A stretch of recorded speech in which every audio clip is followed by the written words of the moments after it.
Yan guys, welcome na naman sa bagong vlog namin ngayon. No? Tignan nyo naman yung panahon ngayon, napakaganda. Alright. Kasi nga, mag-spring na dito pero may weather forecast. Tignan nyo ha, mamaya bibidyohan niya ng asawa ko yung paligid ha. Ang ganda, tapos medyo warm na talaga siya, hindi na ganun kalamig. On the next day, tignan niya, may forecast kasi na snowstorm dito. Ang taas, nasa 20 cm. Tapos kasama rin natin sa video natin. Ngayon kasi naubusan na kami ng bala dun sa pantry. Maalog na naman yung pantry namin. Kaya sasadyain namin mabilisan lang na grocery to. Para makapagpahinga pa tayo. May pasok tayo mamaya. Medyo gumaganda na sana yung panahon. Okay na eh. Ito na na eh. Isang problema eh. Tignan nyo naman. Ako, sana nga hindi ganong kalakas ang tama rito sa lugar namin. No? Pero nasa forecast kasi natatamaan yung Saskatoon, Regina, yan yung mga part ng Saskatchewan na tatamaan. Prince Albert, tsaka Moose Jaw. Nasang forecast nasa 10 to 15 hanggang 20 cm. Depende, no? Sana nga lumihis ng konti, magbago pa yung isip niya. Natapat pa sa araw ng pasok ko eh. Alam mo naman, sa trabaho ko, talagang isang trabaho ko, naglilinis kami ng snow doon pagka medyo masama yung panahon. Sige guys, let's go! Simulan na natin ang araw na to. Ay pag-usapan natin yung mga update na meron dito sa Canada. Hi guys, dito nga pala kami sa one of the tourist spot dito destination sa Saskatoon. No? Dito nga pala sa Canada pag family day. It's holiday. This is so good, God. This is so good.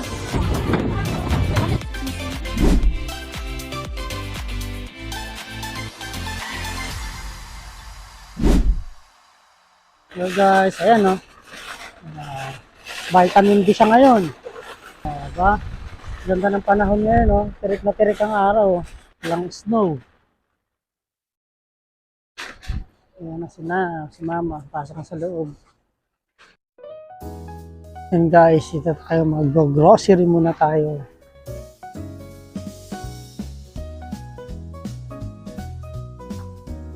Diba? Ito meron. Parehas lang. Oo nga, olive. Light pa yan.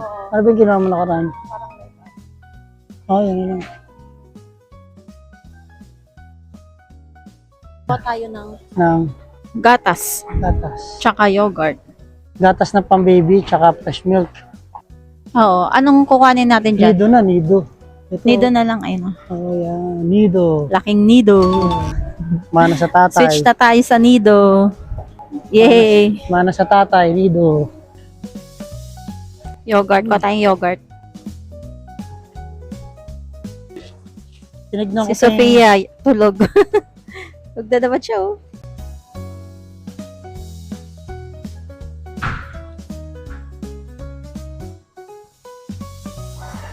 Hmm.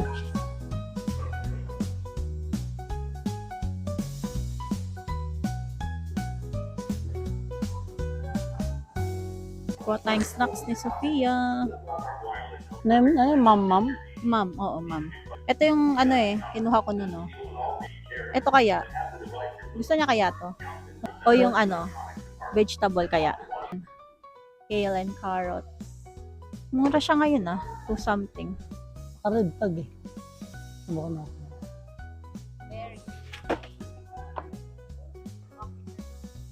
Hindi. Nakita mo.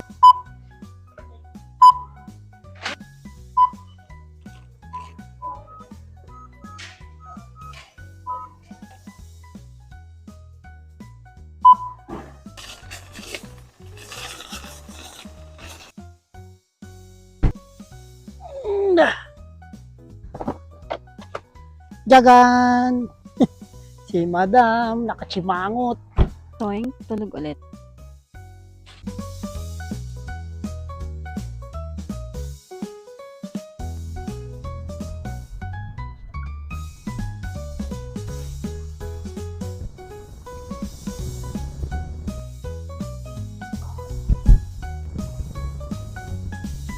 Ayan guys, tapos na tayo mag-grocery. Kita nyo naman siguro yung itsura ng paligid, no? Napakaganda ng paligid. Talagang, ewan ko kung may nakagip na sa video doon na yung mga attire ng mga tao dito ngayon eh, talagang pang spring na, no? Hindi na ganun kakakapal, para kang astronaut. Ganda ng panahon. Pero the next day nga, sinasabi ko sa inyo. Bukas balik sila winter jacket ulit. Sana nga eh, ganun kasi yung forecast. Sana lang talaga na wag magkatotoo na ganun kataas. Mag-snow siya, pero wag naman ganun kagrabe. Grabe, ewan ko. Hindi pa naman sumasablay yung forecast dito eh. Yun lang. Pero kung papala rin. Lumis, di ba? Di tsaka mahirap niya yung pagkatapos magtunaw.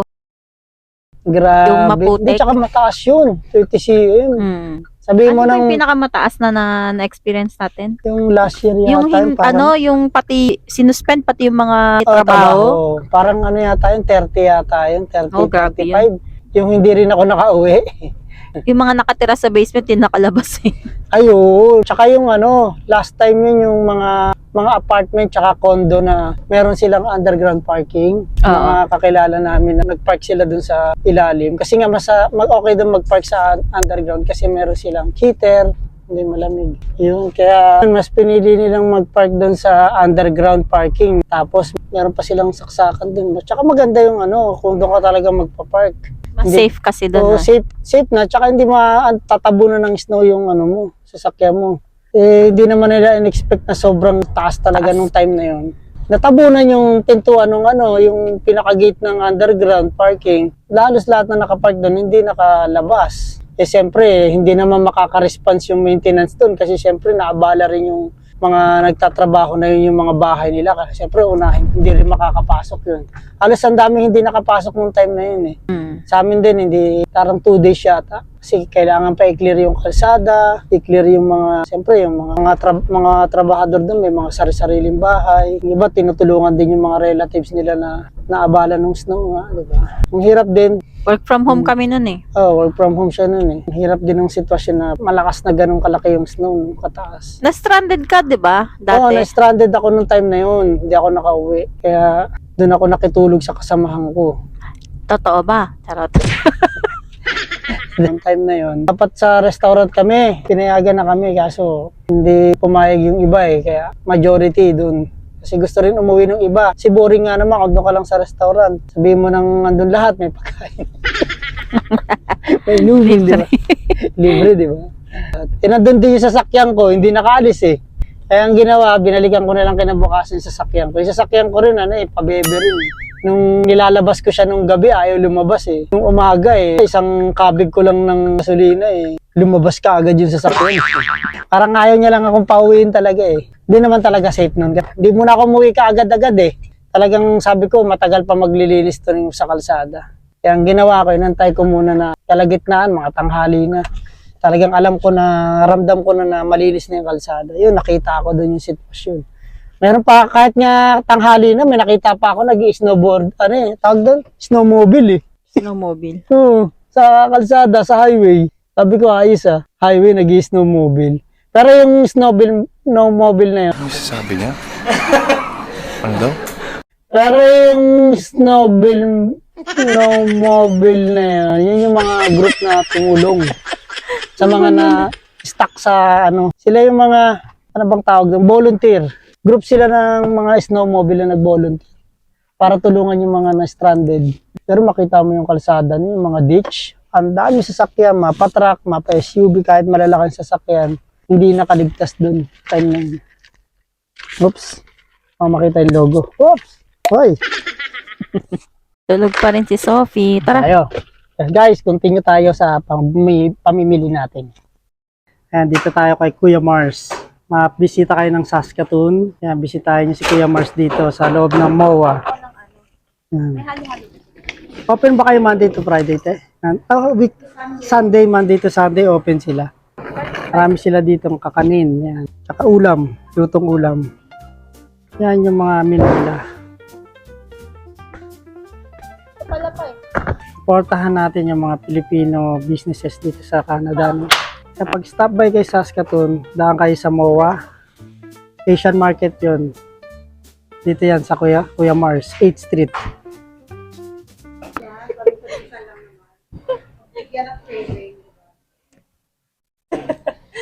May metformin naman ako doon. Diabetic ba? Tsaka yung ano ba yun? Nasa dulo po. Sisik. Ay, yung sisik. Ah. Eh.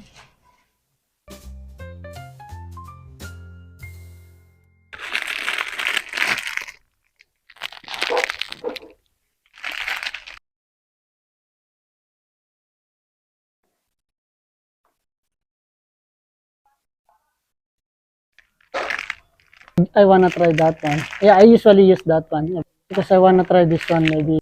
Yung kasi nila wala. Hoy, binibidyoan mo yung ano ko, pabango ko ah. Yan o, essential ng matanda. Kakalata yung edad natin. Naghahanap dyan. siya ng efficacent oil. Kakalata yung edad natin. Kaya tumitingin lang ako, guys. Hindi tayo bibili. Jesus.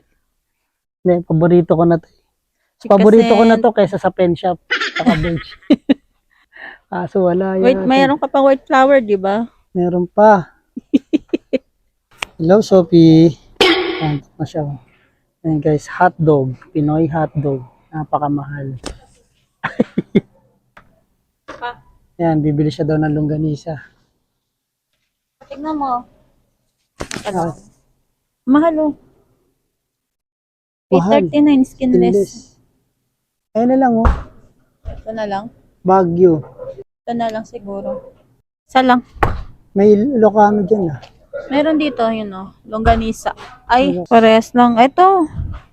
Ayan, Ilocos oh. Hot longganisa. Masarap yun eh. Gusto mo yan? Gusto mo yan? Malabing maalat. Yung vegan. Guys, MOA, Asian Market. Okay, diba? Ayan guys, nakamakita ng white rabbit na candy. Paboritong white rabbit na. Ang laki, no? Laki ng white rabbit. Hi! Hi, Sophie! Gising ang baby! Gising ka? Jesus!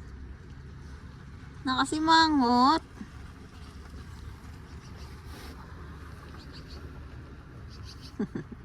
The next day. And guys, on the next day, sabi ko nga sa inyo, eto na tayo.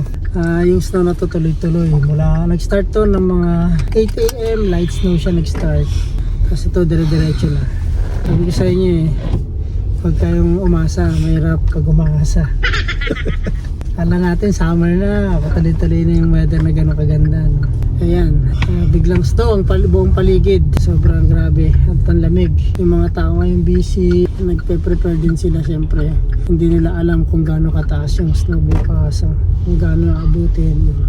Pero sabi naman ng ibang mga kasama kong locals dito, pwede daw tendency lumihis sa ibang province. Hindi naman mag-stick dito lang sa atin lahat, sa province namin. Tsaka medyo madulas siya. Wet snow kanina, munti kami madulas doon. Pas namin, marami rin mga sasakyan na ditch na. Hindi punta kami kasi ng Costco eh.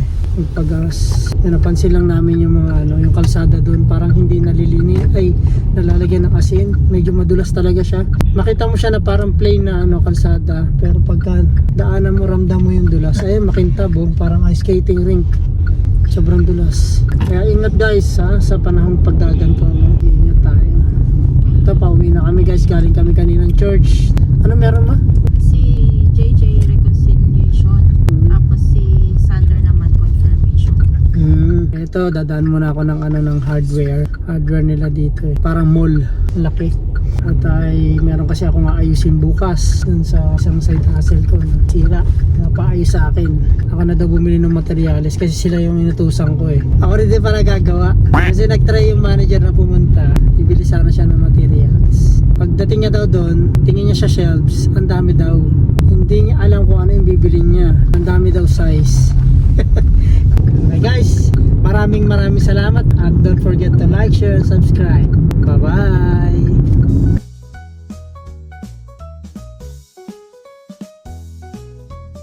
Pag-ingat. Ayun, nadulas na isa. Freezing rain eh.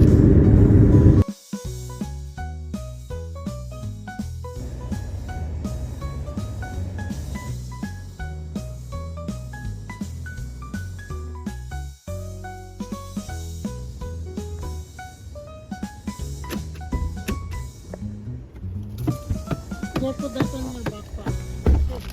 Sarap na likod. Hello!